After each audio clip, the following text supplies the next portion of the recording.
জন্য লাগছে কচি ভুট্টা কিংবা সুইট কর্ন। আমি দুটো কচি ভুট্টা নিয়েছি, তার খোসা ছাড়িয়ে পিস করে নিলাম, নিয়ে আমি প্রেশার কুকারে সেদ্ধ করে নিচ্ছি। তোমরা যদি আলু দিতে চাও এর সাথে একটা আলু সেদ্ধ করে নেবে, আর সুইট কর্ন দিয়ে করলে ডিরেক্টলি সেদ্ধ করে নেবে। এবারে দেখো ঠান্ডা করে নিয়ে আমি কর্নগুলোকে ছাড়িয়ে নিচ্ছি, নিয়ে মিক্সিং জারে পেস্ট করে নিলাম। পেস্ট করা হয়ে গেল। এবারে এর মধ্যে দিয়ে দিচ্ছি 1 চামচ বিউলির ডাল বাটা। এটা ঘরে ছিল, অপশান, না দিলেও হয়। ওটসের আটা, চাট মশলা, বিট নুন, যে কোনো মশলা দিতে পারো বা যে কোনো আটাও দিতে পারো। এর মধ্যে আলুটাও তোমরা ম্যাশ করে রেস্টে রেখে দিতে হবে। এবারে পুরের জন্য গাজর, ক্যাপসিকাম, টমেটো, ধনেপাতা দিয়ে একটা পুর বানাচ্ছি। এতে তোমরা পনিরও দিতে পারো, যে কোনোভাবেই পুরটা বানাতে পারো। দেখো রেস্টে রাখার জন্য বেশ ডোটা টাইট হয়ে গেছে।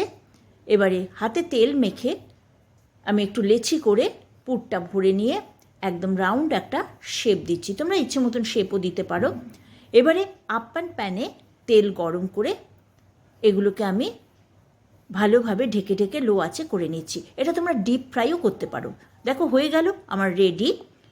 এটা সস দিয়ে টসিং করে দারুণ সুন্দর স্ন্যাক্স হয়।